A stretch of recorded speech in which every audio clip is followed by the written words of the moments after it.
Jurassic world மாதிரி ஒன்று வச்சுருக்காங்க. இவருங்க முட்டையிலேருந்து வெளில வரா மாதிரி இருக்கு பாருங்க. எல்லாமே ஆர்டிஃபிஷியல் தான், ஒரிஜினல் போன் கிடையாது.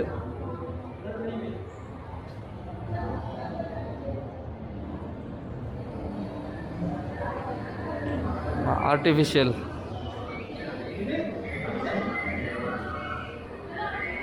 அப்படியே ரியலாக இருக்கிற மாதிரி அந்த கிராக்லாம் வச்சு செஞ்சுருக்காங்க.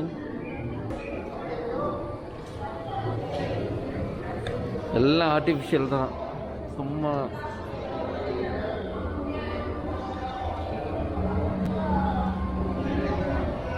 இந்த ஜுராசிக் பார்க்கில் காட்டுவாங்கள, ஒரு கொசு வந்து டைனோசரை கடிச்சிட்டு போயிட்டு பிளட்டோட போயிடும். அதுலேருந்து பிளட்லேருந்து எக்ஸ்ட்ராக்ட் பண்ணி அதோட டிஎன்ஏ எடுத்து டைனோசரை வந்து உருவாக்குவாங்க. அந்த கான்செப்ட் தான் அது. அது மாதிரி டூப்பு, இது ஒரிஜினல் இல்லை, அதே டூப்பாக பண்ணி வச்சுருக்காங்க. இப்போ பாருங்கள், ஜுராசிக் வேர்ல்டு அப்படியே ரீக்ரியேட் பண்ணியிருக்கானுங்க. இப்போ பாருங்க, ஒரு டைனோசரோட இருக்காரு.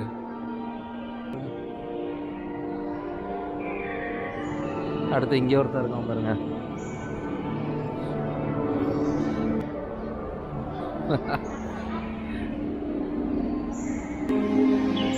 இந்த சவுண்டு மியூசிக்லாம் சூப்பராக இருக்குது. ஒரு அட்வென்ச்சரஸ் மியூசிக் மாதிரி போட்டிருக்காங்க. ஐயோ, இது ரொம்ப பெரிய ஏரியாங்க இந்த பானா ஹில்ஸு.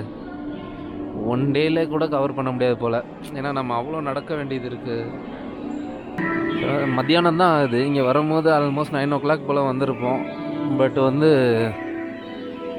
முடியல, இப்போவே பாடி பெயின்லாம் தாங்க முடியல, நடக்க முடியல. அங்கங்கே நடக்க வேண்டியதாக இருக்குது எல்லாத்துக்கும்.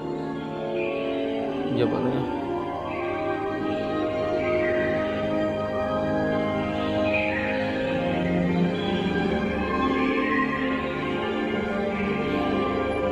சின்ன குழந்தைங்கள்லாம் வந்தாக்கா சூப்பராக என்ஜாய் பண்ணுவாங்க. ஸ்டோனேஜ் மாதிரியே பண்ணியிருக்காங்க பாருங்க. அப்படியே நெருப்பெறிகிற மாதிரியே வச்சுருக்காங்க பாருங்க, ரிப்பன் மாதிரி போட்டு. அதில்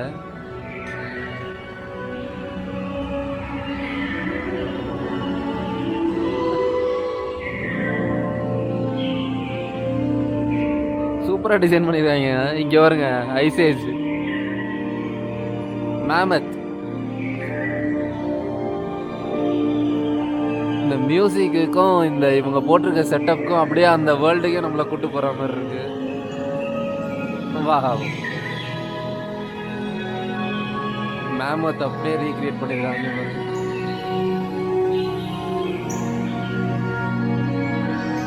அப்படியே இருக்குங்க, ரியலாக இருக்க மாதிரியே இருக்குங்க. அந்த முடியல வந்து ஃபர் அப்படியே சூப்பராக இருக்கு, ரியல் ஃபர் மாதிரியே இருக்கு.